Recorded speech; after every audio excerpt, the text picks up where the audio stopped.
Welcome to a rainy Friday, September the 25th. At least the seasons seem to be doing what they're supposed to be doing. Autumn has begun. The rain is coming. And it's welcome. I just checked the forecast too, and it looks like we'll get a good rain today.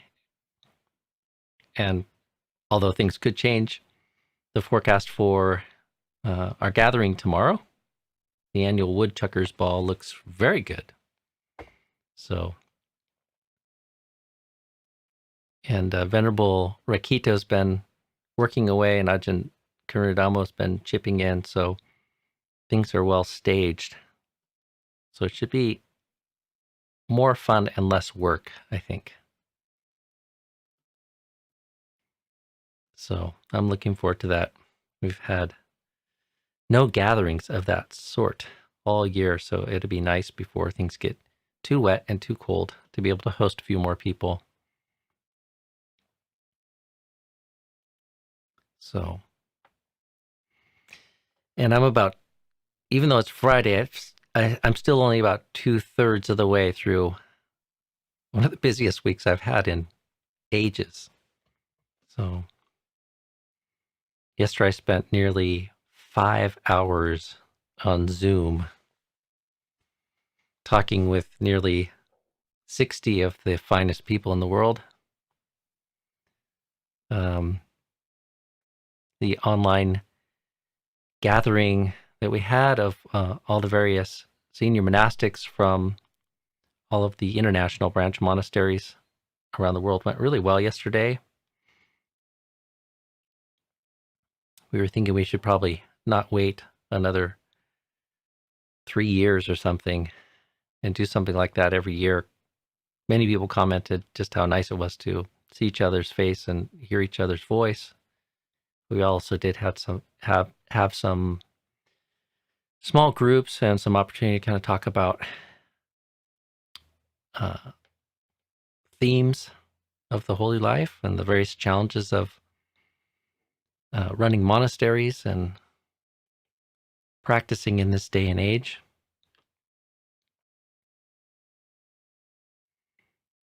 And it was wonderful.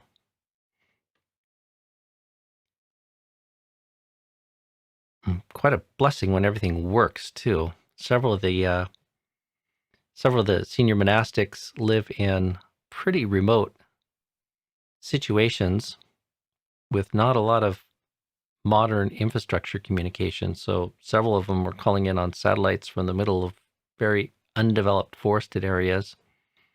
And a couple, notably my friend Ajahn Siripanyo and Ajahn Sukito, who live in little hermitages connected to Wat Bananachat, one on the Thai Lao border, just above the Mekong, and the other one on the Burmese border in the far western part of Sayok Yai National Park.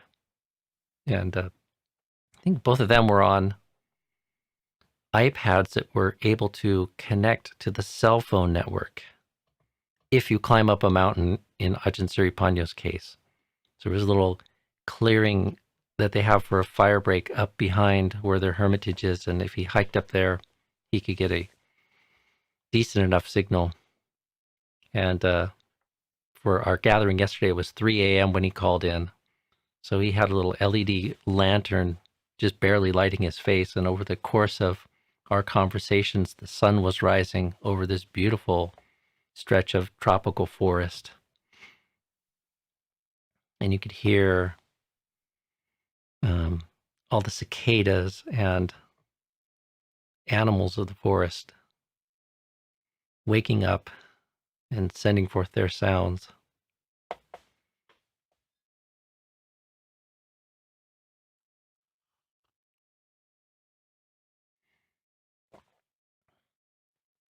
And it worked well enough to keep us connected and to share some thoughts.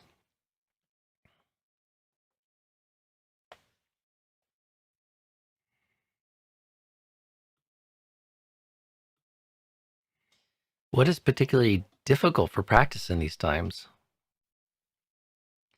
Well, there's always our own defilements, obstructing and hindering. Most of the monastics are dwelling quite at ease, though. I mean, we've been practicing renunciation and solitude and simplicity. So, even in places where there's been a pretty profound lockdown, it's just simplified things on some level for many of the monasteries. And some of them are quite happy for it, I guess you could say. Just more quietude, more simplicity. Um,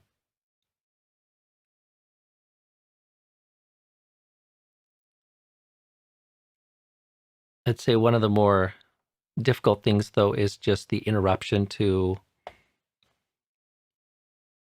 the daily contact that most of our monastic communities have and the relationships that they have with the larger community. The largest of them being Amaravati Monastery, which is just outside of London and has a lay community of hundreds. And people do not have much access to visiting the monastery because of the condition of the pandemic in England right now. So, and most poignantly, there was a few monastics talking about friends of the monastery that have passed away for one reason or another.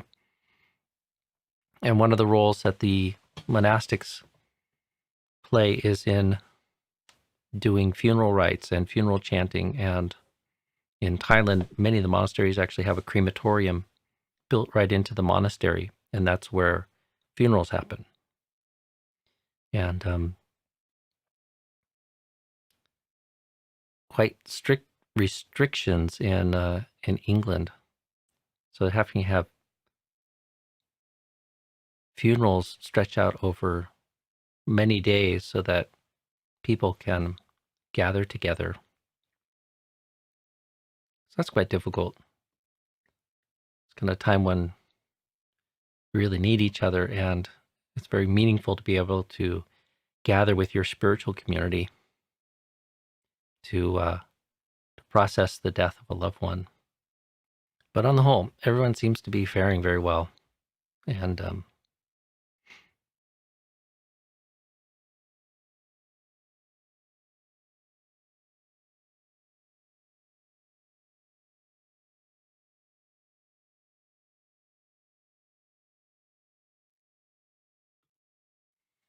and how do monks survive in the middle of nowhere?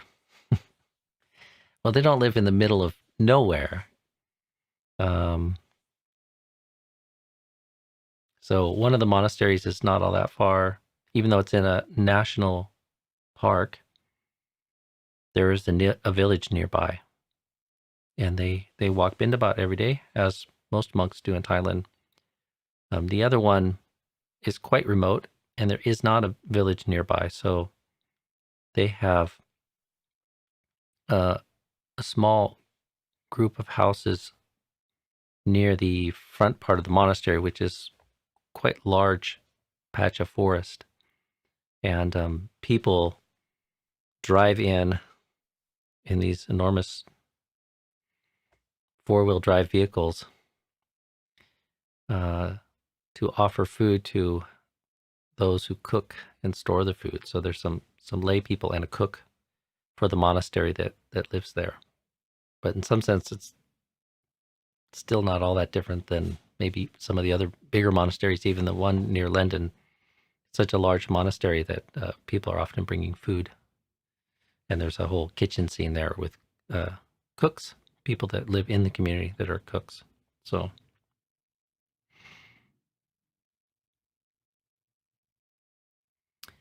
this morning I'm feeling gratitude for that, just that everything worked and the ability to sort of connect with my far-flung family of fellow samanas, and grateful for the rain and grateful for this breath. Nothing much coming up for a reflection this morning, and we had lots of questions yesterday. So if people want to pop some questions in the chat, I'll take some questions.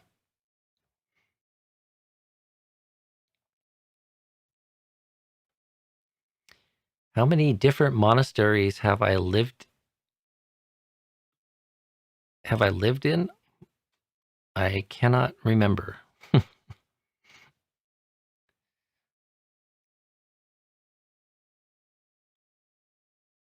Certainly more than a dozen or a couple dozen for various periods of time, but I've spent most of my life in 3 monasteries.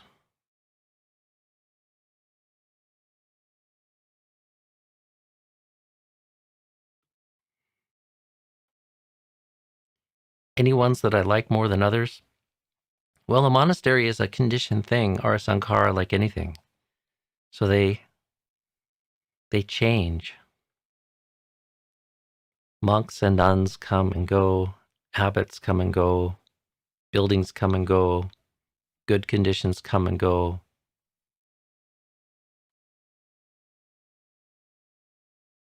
And one of the things that was interesting living in Thailand, where there are so many monasteries and so many teachers, is interesting to a frequent theme of conversation amongst the newly ordained monks is after they get their foundational training in where is it they would most like to live and with which teacher and which place. And there's this dream of the perfect monastery. And it's interesting to see how monasteries, like everything else, they go through good and bad conditions. Sometimes a teacher is really on fire and teaching, and he has the health and the experience and the ability to teach and articulate his experience and knowledge of Dhamma. And then that passes for some reason, sometimes due to ill health. Sometimes the focus of his work and his monastery shifts as it grows, and maybe he gets more fame or gets to be more well known, and there's more visitors or more building projects as the monasteries build and expand, or more publishing projects.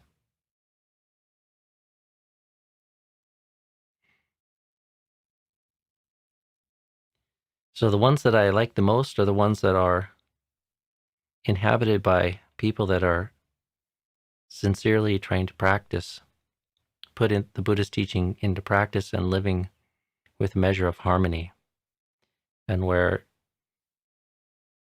it's easy enough to get the 4 requisites in the right amount.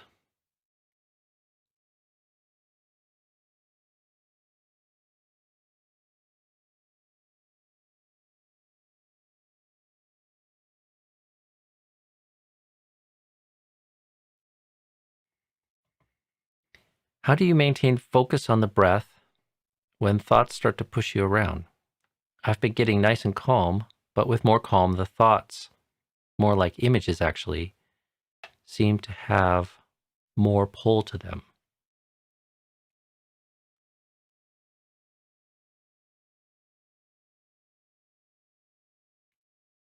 Well, Zuri, if you're focusing on the breath,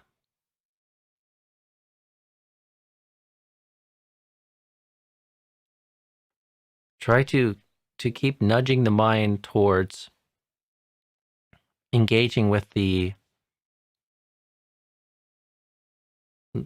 fascination and the interest and the pleasure and joy that comes from attending more holistically to the breath. There should be this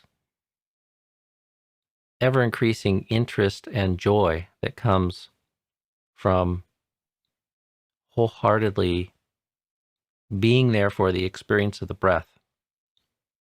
And that robs the energy that might kind of be going into thoughts and whatnot. So on some level, you see the breath, and even better attention on the breath as the best strategy for happiness, and thoughts as something that are only going to take you away from that. If images are a distraction, it sometimes can be helpful just to go back to opening the eyes in a very unfocused way, and that breaks some of the internal visions and sight phenomena that's coming in, because we have an external sense base for vision and an internal one. So, with the eyes closed and there's various visual impressions kind of coming up, sometimes you can just break that by opening the eyes and just softly focusing them, not really looking at anything in front of you, but just open the eyes and continuing to deepen attention on the breath. So sometimes that can help. But keep intensifying the interest and the joy in the object of the meditation.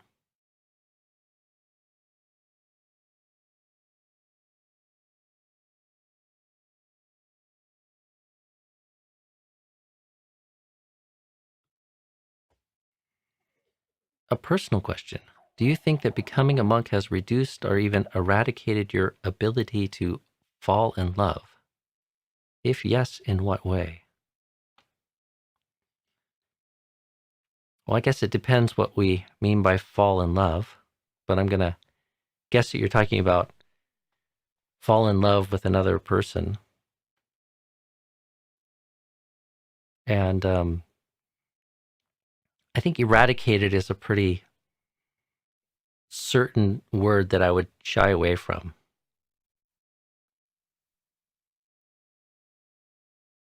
It's probably greatly reduced the chance that I could fall in love in some ways. I think most importantly, in support of my life as a monk, I don't see relationship as my path. I don't think I will find completion or contentment in that. So, and I've devoted my life to a different path.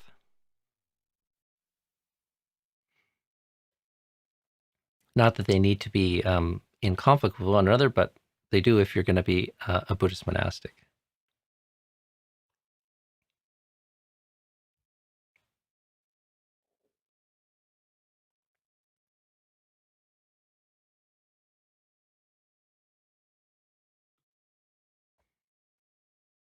In sitting meditation, I find myself enjoying watching and playing with the breath energy through the whole body. What's the difference with this and single-pointed attention? Yeah, this is a good question. I mean, you get varying takes on what strategy people think is most effective. And, I think if one has a fairly clear sense of what qualities of mind it is that we're trying to develop in our meditation,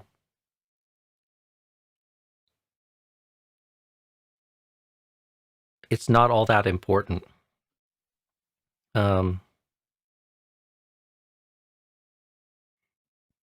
What's important is having a clear strategy and knowing what qualities of mind we're trying to overcome. So, namely the 5 hindrances, and what qualities we're trying to cultivate. And speaking of formal meditation, the qualities we're trying to sort of cultivate are the jhana factors of applied and sustained thought, piti and sukha, joy and happiness, and ekaggata, wholeness of mind.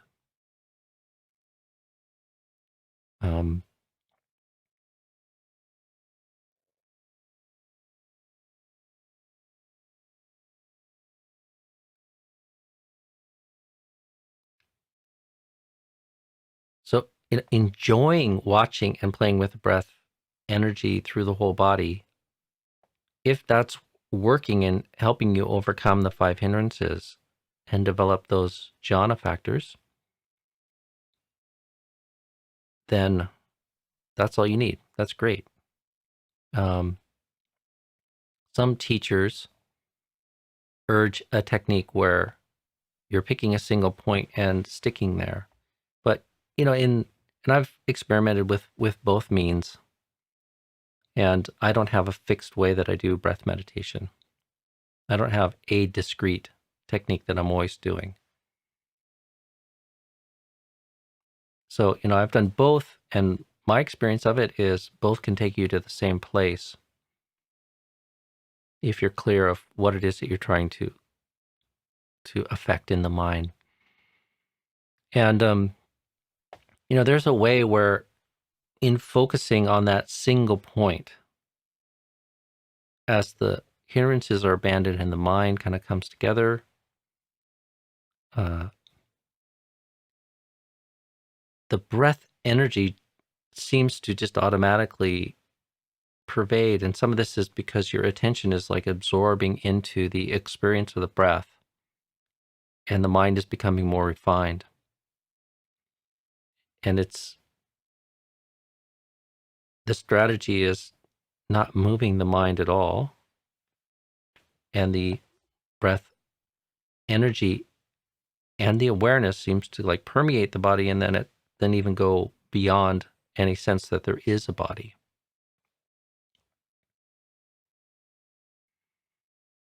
But also you can play with suffusing the body with the breath energy that gets you to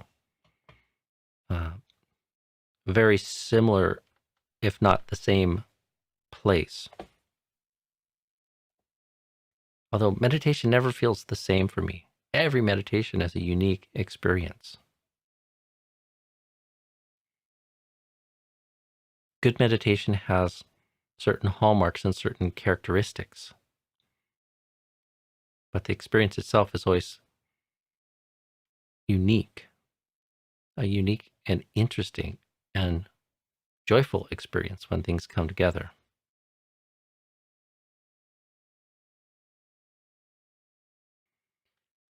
It's challenging letting go of so many societal norms and liberties that are being destroyed before our eyes. Occasionally, some primal anxiety, fear arises. Any suggestions?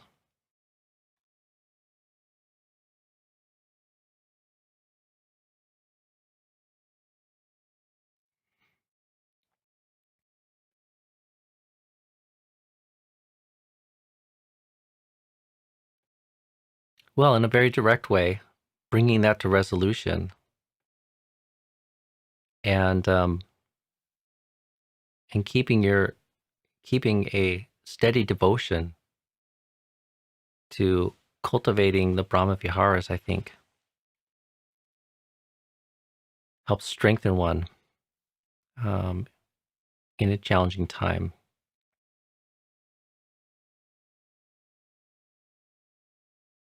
And making that personal commitment to sort of work on the root cause of these things, which is our endeavor to understand and overcome all forms of greed, hatred, and delusion.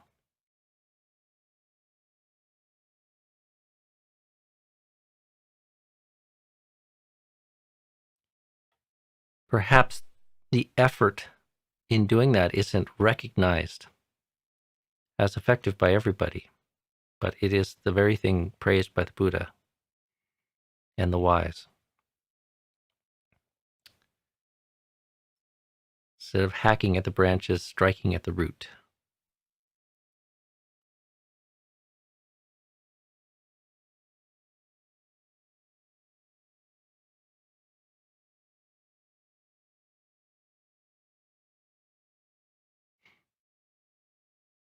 And we have to remind ourselves again and again, the world is not the refuge. And that's not to live with callousness or apathy, but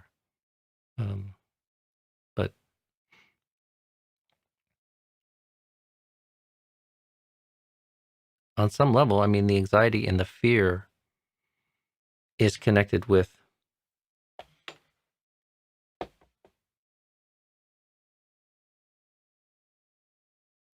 the desire for the world to be other than it is. And on some level, the desire to be at ease in the world.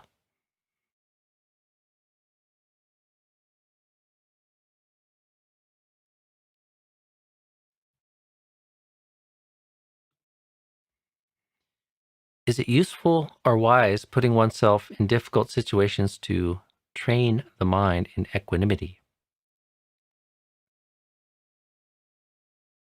It can be, but I think life brings enough difficult situations and challenges with it that we don't need to go searching for them. Maybe more importantly is not to run away from them.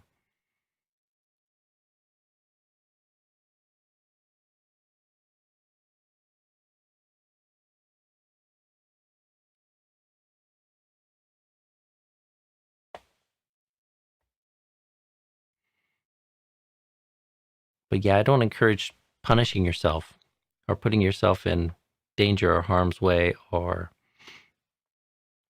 not putting too much stock in testing yourself. I think your time is better spent just training yourself and developing and strengthening everything it is that the Buddha encourages us to develop and strengthen. And the more profound forms of equanimity take a great level of cultivation.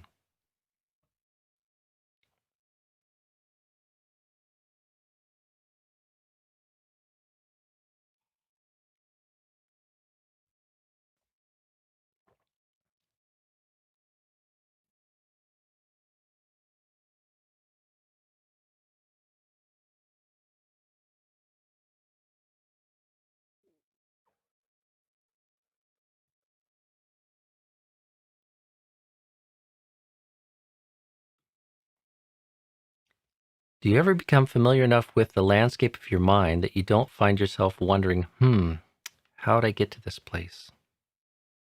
And thus you know how to find your way to a particular place.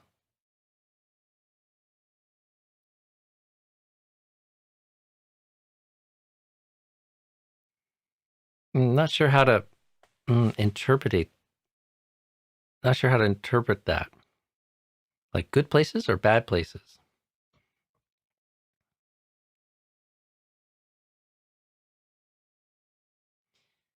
Mike, well, we do want to understand how it is that things arise. And, with good things, how it is that we can nurture and sustain them.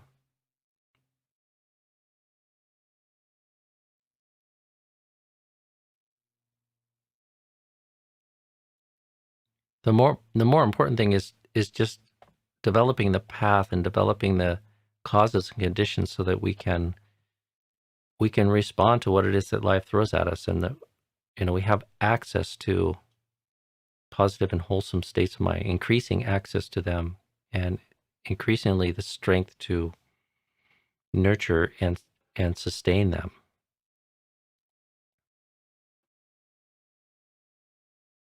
And it becomes like a muscle or a habit or an aptitude. So like when you're really strong in being able to generate the the wish for well-being, metta, it's just an aptitude or a habit of the heart. It's just you can just go there increasingly. Like the Buddha talks about sort of mastery over the mind in having practiced and developed these kind of qualities that we're seeking. Just like somebody who would have the intention to extend their arm or retract their arm. So it's just that automatic, something you do.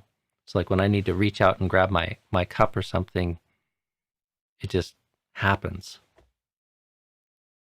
at least for now. I mean, it's possible I could develop some uh, degenerative neural disease, and the impetus would come and the arm wouldn't move.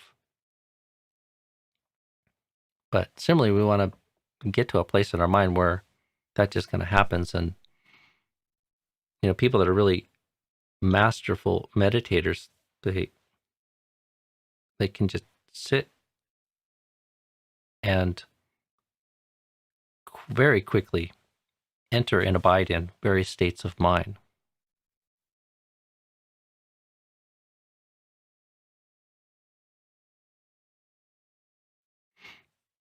So I don't know if that addresses your question, but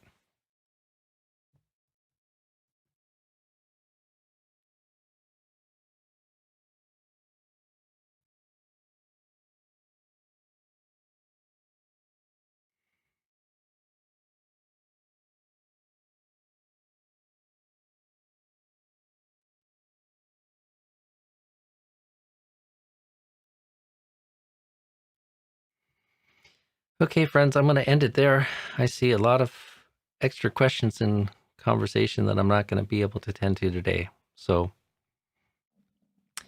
be well and have a good weekend. I'll be back next Monday for our morning coffee time. And for those of you who are planning to come out and visit us this weekend, I'm looking forward to it very much. And as I said earlier, it should be more fun than work. So, and currently the forecast looks good. So I look forward to seeing you all. Be well, friends.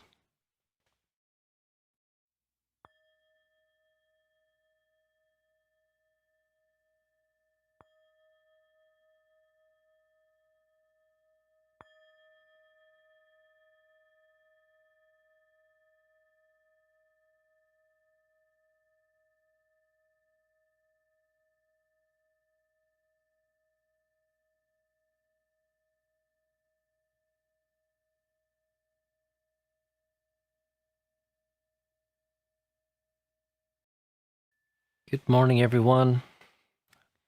Welcome back to our morning coffee time for Thursday, September the 24th, I believe. How's everyone this morning? Grateful for fresh air. We got some good rain here last night, further freshening everything up. And there's more rain in the forecast for us over the next couple of days, though it may be convenient timing that things look good for our gathering this weekend, moving the firewood. So we'll see how it turns out.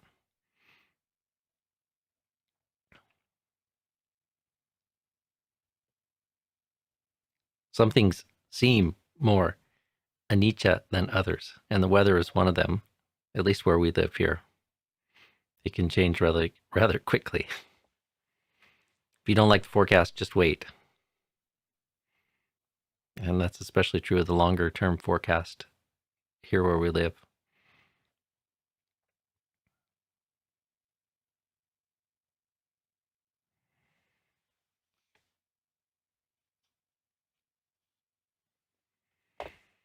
So I'm still feeling grateful for blue sky and fresh air.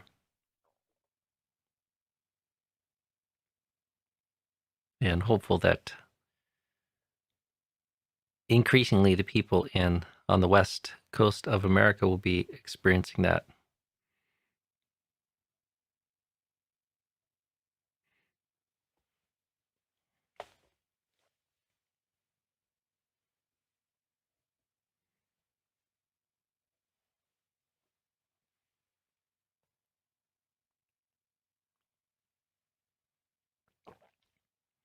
I see a good amount of questions here this morning, but the live numbers are a little bit down, so we're missing a few of our friends this morning.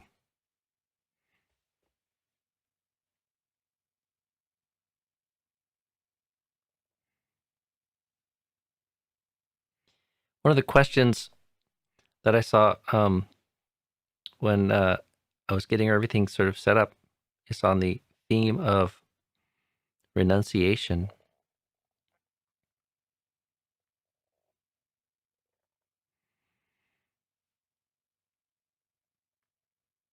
And one of the meditations that I like to do comes from a verse that is at least in part on the theme of renunciation in the suttas. And it comes up in various places. And I thought to share it this morning as an example of what I mean sometimes about reflective meditation.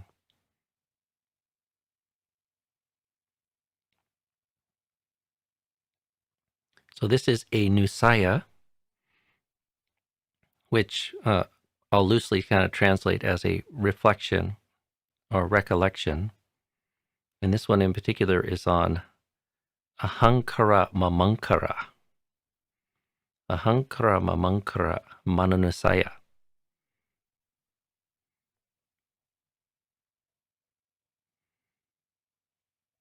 Here, Ananda, a bhikkhu thinks, this is peaceful, this is sublime, that is the stilling of all activities, the relinquishment of all acquisitions, the destruction of craving, dispassion, cessation, nibbana.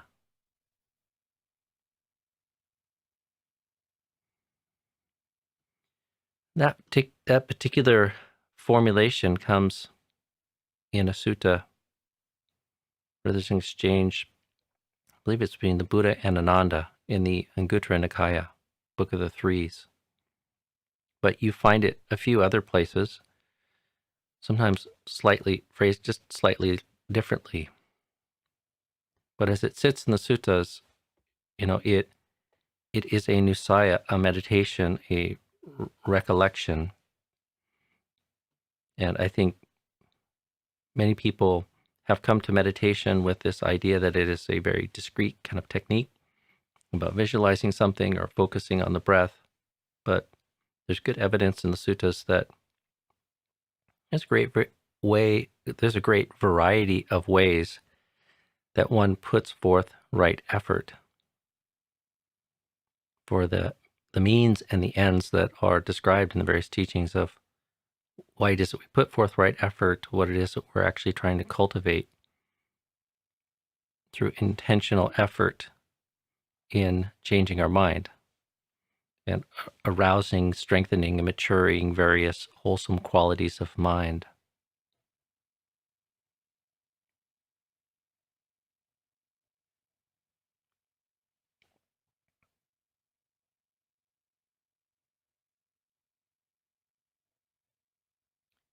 I'd say one of the primary orientations that we have towards the world is always misinformed by tanha. We're always looking to the collection of acquisition, the preservation of acquisitions. We're looking to being, doing, having, becoming. Like that is the default orientation as misinformed by tanha and avijja.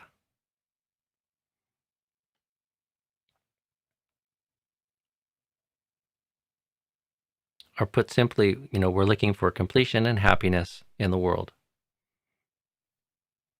And through various forms of self that we're striving for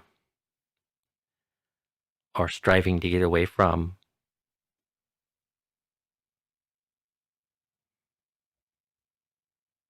And as a reflection, this word acquisition can kind of sum all of that up.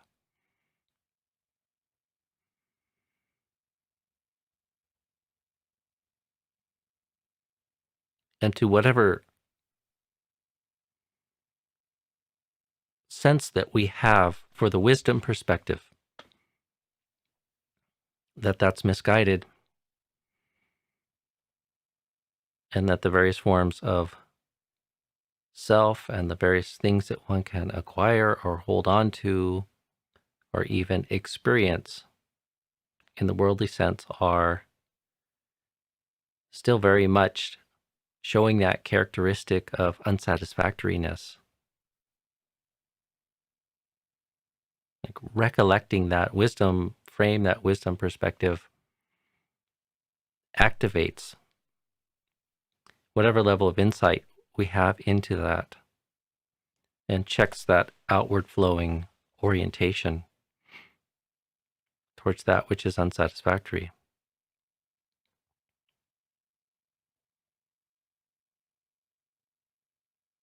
And by cutting that outward flowing orientation, we experience something that is peaceful and sublime. Instead of more being and becoming and more getting and more striving and worrying about those things, we return to a holistic experience of the here and now. Instead of chaos and movement, we experience stillness and well-being and wholeness.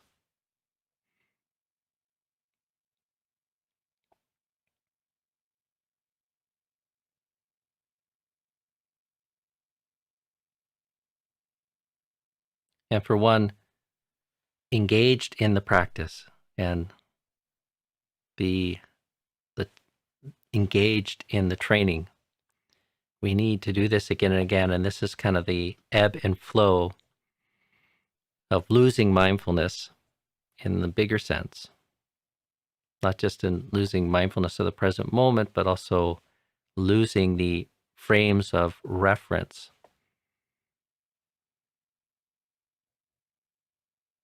that act as the foundation for bringing us back to that which is peaceful, still, whole.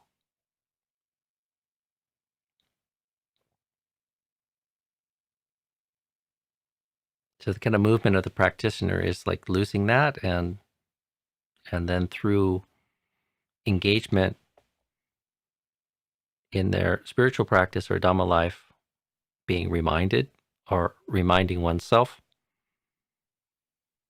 through practice, through the word of another, through sitting near teachers and mentors and other practitioners.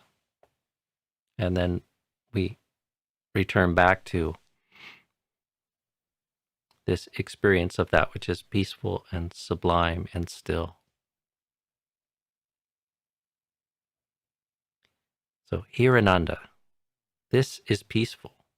And it's like the Buddha says, Hirananda, a bhikkhu thinks. This is another feature of this. Hirananda, a bhikkhu thinks, or we could say reflects, recollects. So we're using our mind. This is peaceful. This is sublime. That is the stilling of all activities. The relinquishment of all acquisitions. The destruction of craving. There's no hungering or craving for anything other than what is. Dispassion. Cessation. Nibbana.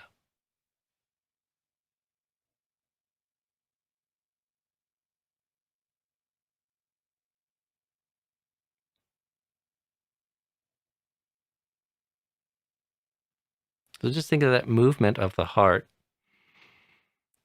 when we've been kind of caught up, and then we finally come to that place where we allow ourselves to sit down and let go and set things aside, let things cease. whether it's we've been in some state of agitation or some conflict, or we've just been busy and engaged, and we finally let go. And sometimes when I'm in work mode, I can get pretty caught up, and I keep moving the goalpost. I think, well, if I could just get to this stage, then I'll quit. And I get there and I say, well, why don't I do a little bit more? Why don't I do a little bit more? It'd be even better if I got this done as well. And I just keep going and going. And occasionally there's even this little wisdom voice that's saying, quit already. When will you ever be satisfied? Quit already. It's enough. For a day, that's enough.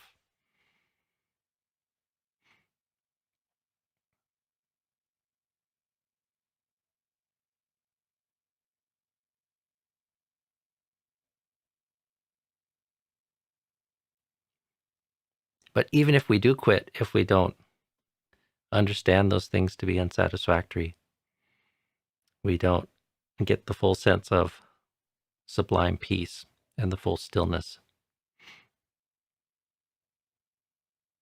We're still hung up, still attached, still spinning. Even a night's sleep isn't a good night's sleep.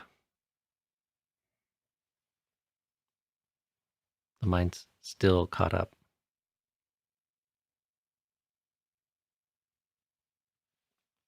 So that's one of my favorite little nusayas.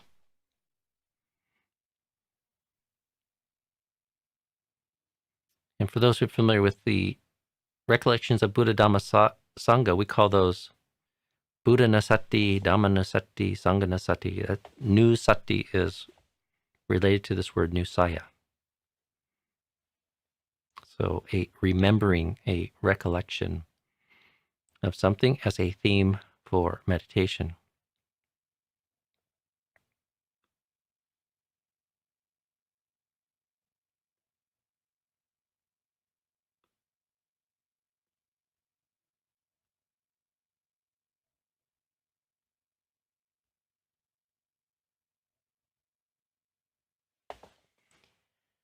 Ajahn, are Buddhist teachings on renunciation, dispassion, letting go, etc., only for monks or nuns, or also for lay people? For us lay people, when we follow these, there is no more motivation to accomplish things in life, but we still need to take care of family or at least support ourselves. Would you still encourage lay people to cultivate renunciation as part of Sammasankappo of the Eightfold Path? And if so, how do we practice it in a way that we still have motivation to do worldly things?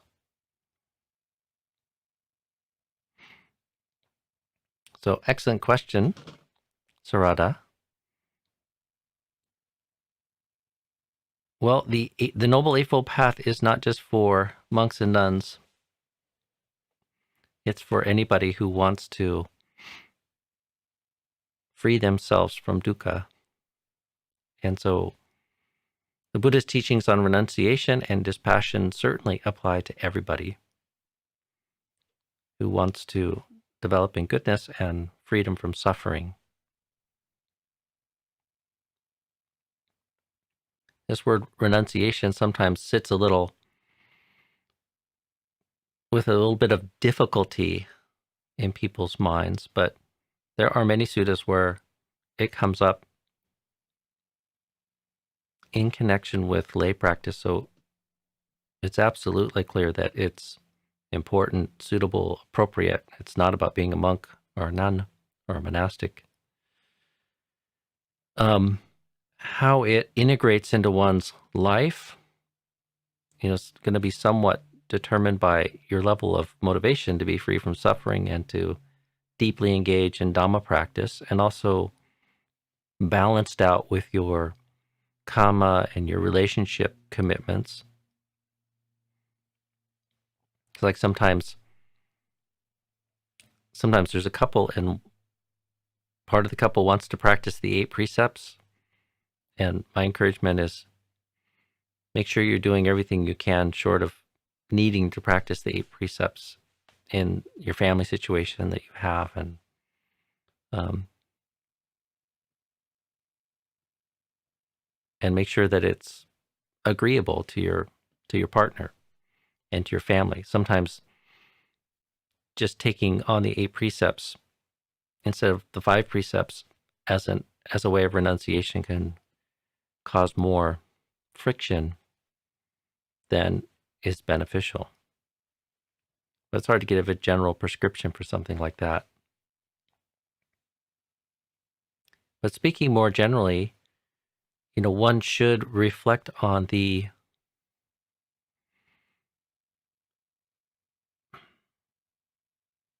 limitation, the drawback, or oftentimes it comes up in the suttas as, the Buddha sort of points to in relationship to acquisitions and sensuality. The Buddha says that we should reflect and know the gratification, the danger, and the escape. And in connection with renunciation, the danger is like knowing the limitations of pleasure, the limitations of what kind of happiness acquisitions can bring to us. And then how limiting it is and how fragile our sense of well-being in the world is if it's overly dependent on those things.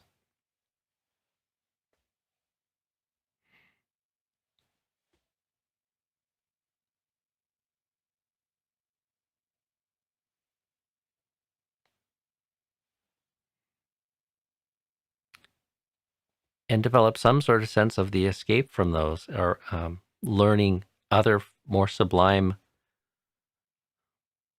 forms of supporting a profound sense of well-being in the world and happiness. And, namely cultivating the paramitas, cultivating the path.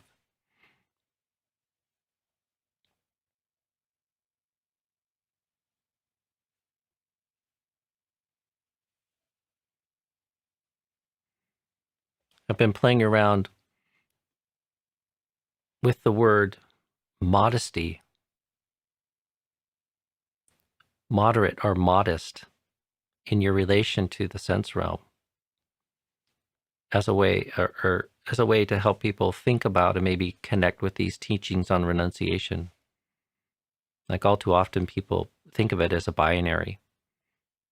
Should I really practice renunciation, or would that be for my benefit? It's not all that different from some of the elements of the simplicity movement that exists in secular society in the West.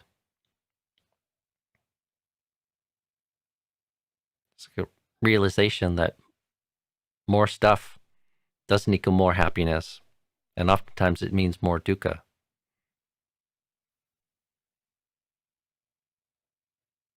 And the emphasis in some of those communities are people that are focused on developing a simpler, happier, less chaotic life, tends to be less on things that one can indulge in and own, and more so quality of life issues: space, time, relationship, simplicity, connection with others, time in nature. Some of that is fueled by the very same, I think, encouragements that the Buddha would give to a householder.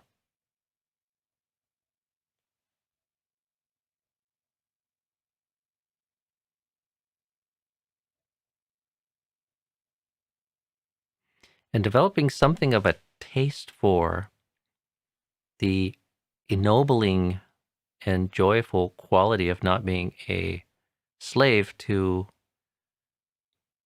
sensual pleasure or a slave to material attachments.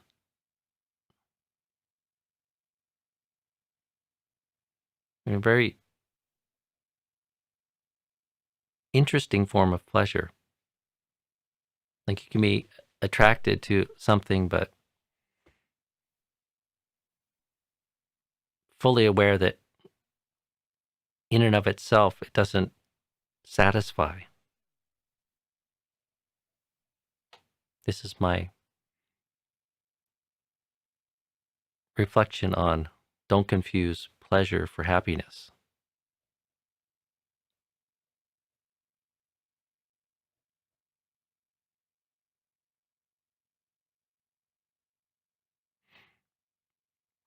And then the other element that's there in your question is, if we follow these teachings on renunciation, do we need to worry that the motivation to accomplish things in life might be interfered with or disrupted in some way that's going to cause problems for us? And I would say you don't need to worry about that. Some of that worry is fueled by our attachment. We image ourselves as maybe being missing something, missing out, or there being a lack of pleasure or joy. And one of the things that can nurture some encouragement there is like those who have developed this, they seem to be beings who experienced enhanced joy and pleasure and more sublime forms of happiness. It's like giving up lower forms of happiness for higher forms of happiness. It's one of the ways the Buddha describes it. There's an encounter in the suttas where, I can't remember if he's still a bodhisattva at this time, but he has an encounter with somebody and they are looking at his simple life as an ascetic living in the forest with only the basic necessities, and knowing that he was once a prince. The question comes up, aren't you uncomfortable out here? Don't you miss all that comfort and joy and pleasure? And the Buddha sort of says, basically, no. He has a higher form of pleasure and a higher form of comfort, of access to that. And with the access to the higher, one doesn't miss the lower.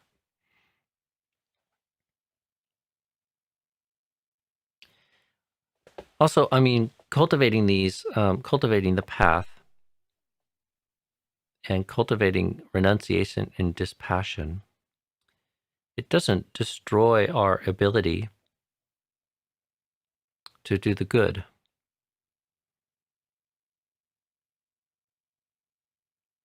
So it doesn't destroy preferences or desires. It changes our relationship to them. So things that are necessary, appropriate, good,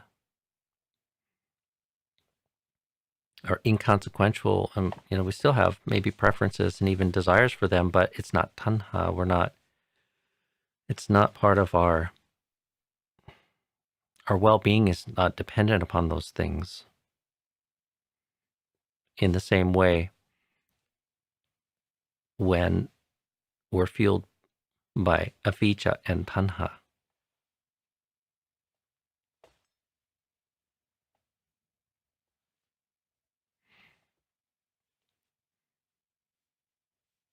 So my encouragement is, don't worry about it.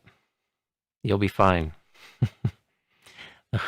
There'll be an enhanced sense of strength and ability to take care of the things that are necessary in life, and an enhanced ability to joyfully respond to those you're in relationship with, and to do good things and good works in the world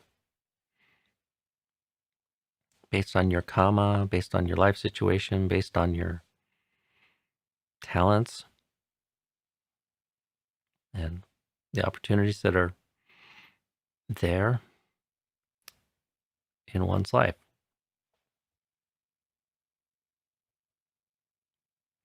And if you spend some time around people that are believed to have cultivated dispassion and renunciation deeply, you'll see they're still very, very happy, pleasant, seemingly normal people on some level, and occasionally very energetic and very engaged in doing good works in the world.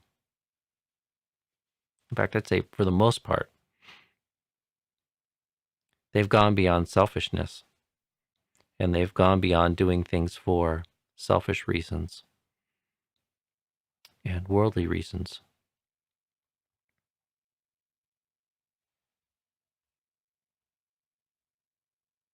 Or maybe merely for worldly reasons, I should say.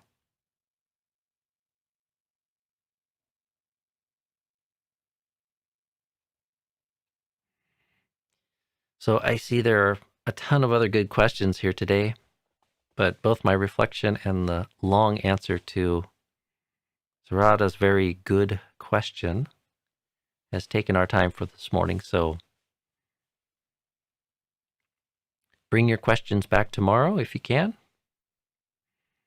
And I'll see you here again for Friday morning's coffee time tomorrow. So leave this for your reflection today, everyone. Be well. Breathe easy and with gratitude and a sense of peacefulness without passion.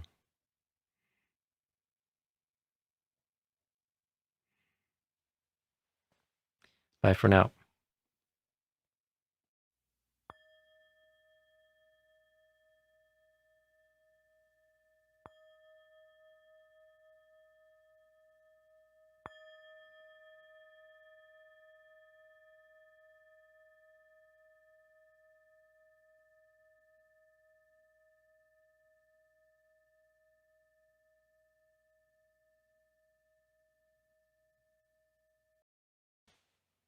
Good morning, everyone.